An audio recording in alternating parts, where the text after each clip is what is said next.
Today, in this video, we talk about why everything still feels expensive. Not just groceries, not just rent, but almost everything in daily life.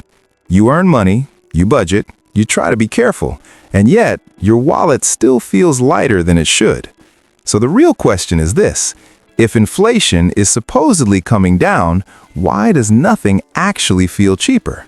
Let's break this down slowly, because the answer is not simple, and it's not just about prices. It's about how the system works. A few years ago, life felt different. You walked into a grocery store, you didn't check every price, you didn't calculate every item in your head. Today, that has changed. Now you pause, you compare brands, you put things back on the shelf, and you still walk out shocked by the total. What changed? Yes, prices went up, but that's only the surface. The deeper issue is what inflation actually does to behavior, expectations, and purchasing power. Let's talk about inflation first. Inflation doesn't mean prices go up once. It means prices go up and stay there. Even when inflation slows down, prices usually do not fall. They just rise more slowly. So when you hear that inflation is cooling, it doesn't mean things are getting cheaper. It means they are getting expensive, just at a slower speed. That difference matters, because your brain remembers the old prices, but the economy does not care about memory. Now let's talk about income. Most people did not get raises that matched inflation. Some people got small increases, some got bonuses, many got nothing at all. But prices rose across the board. Food, housing, energy, healthcare, transportation. So even if your salary went up slightly, your real purchasing power went down. You may earn more money on paper, but that money buys less than before. And that gap is what creates stress. Here's another layer people ignore. Inflation doesn't hit everything equally. Basic necessities go up first. Food increases faster than luxury items. Rent increases faster than entertainment. Utilities increase faster than gadgets. That matters, because necessities take up most of your income.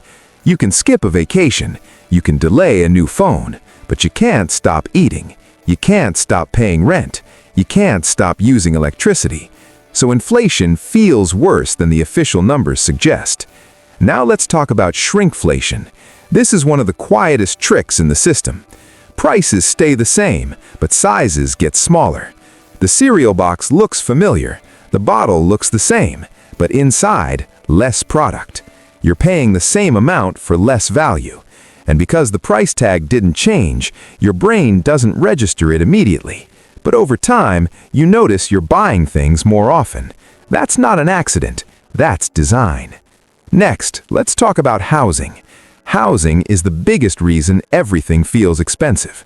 Rent went up, mortgage rates went up, property taxes went up. Even people who already own homes feel it. Why? Because higher interest rates affect everything. They increase borrowing costs. They reduce affordability. They push more people into renting. And when more people rent, rents go higher. This creates a cycle that's hard to break. Interest rates are a key part of this story. Central banks raised rates to fight inflation. That slows spending. It cools the economy. But it also makes life more expensive in the short term. Loans cost more, credit cards cost more, car payments cost more. So while rates are meant to help long-term stability, they increase pressure on households right now, especially middle-income households. Now let's talk about supply chains. The world changed after global disruptions. Factories slowed down, shipping routes broke, labor shortages appeared. Some of these issues improved, but not all of them disappeared. Companies learned something important. They learned that people will still pay higher prices. So even when costs stabilized, many prices stayed high. Because once a customer accepts a higher price, lowering it becomes unnecessary. This brings us to corporate behavior. Businesses are not charities. When costs rise, prices go up. But when costs fall, prices don't always follow. Companies protect margins first. That doesn't mean every company is greedy. It means the system rewards profit protection.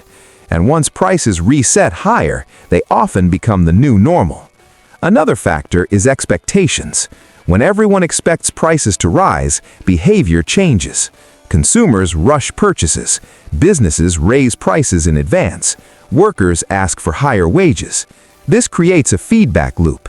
Even if inflation slows, the mindset remains, and that mindset keeps pressure on prices. Let's talk about psychology. Your brain compares today to yesterday, not to economic averages. So when you remember paying less before, today feels unfair, even if your income technically increased. This emotional gap is powerful. It makes people feel like they're falling behind, even when they're working harder than ever. That's why everything feels expensive, not just financially, but mentally. Now let's look at hidden costs. Fees are everywhere now. Delivery fees, service charges, platform fees, convenience fees. Individually, they look small, but combined, they add up fast. And they didn't exist at this scale before. So even when base prices look reasonable, the final total never does. Technology was supposed to make things cheaper. In some ways it did, but it also added layers. Subscriptions replaced ownership. Monthly payments replaced one-time costs. You don't buy software anymore, you rent it. You don't own media, you subscribe to it. These recurring costs quietly drain income, and because they're spread out, they're easy to underestimate. Now let's talk about taxes. As incomes rise nominally, some people move into higher tax brackets, even without real gains in purchasing power. This is called bracket creep. It means you pay more tax, even if you're not actually better off. Again, on paper it looks fine. In reality, it hurts. Another overlooked factor is lifestyle compression. People adjust expectations downward. You buy cheaper brands, you delay upgrades, you cut extras. But eventually, there's nothing left to cut. At that point, every price increase feels heavier because there's no buffer anymore. That's when people say everything feels expensive. So what's the big picture? Inflation raised prices. Income didn't keep up. Interest rates added pressure. Housing became harder. Fees multiplied. Sizes shrank. Expectations shifted. None of these alone explain the feeling. Together, they do. Now the important question, will this feeling go away? Slowly, very slowly. Real relief comes when income growth outpaces inflation consistently. Not for 1 year, not for headlines, but over time. Until then, prices may stabilize, but they won't feel cheap. That era is likely over. So what can you do? First, understand this isn't personal failure. The system changed. Second, focus on what you can control. Spending awareness, debt management, skill growth, income flexibility. These don't fix the economy, but they protect you from it. Most importantly, adjust expectations without giving up. Feeling frustrated is normal, but understanding the system gives you power. Because when you know why everything feels expensive, you stop blaming yourself, and you start making smarter decisions. That's the real takeaway. It's not just inflation, it's not just prices, it's how the entire system reset. And learning that is the first step to navigating it better. If this video helped you understand money and the economy more clearly, subscribe to my channel for more videos like this. Thanks for watching.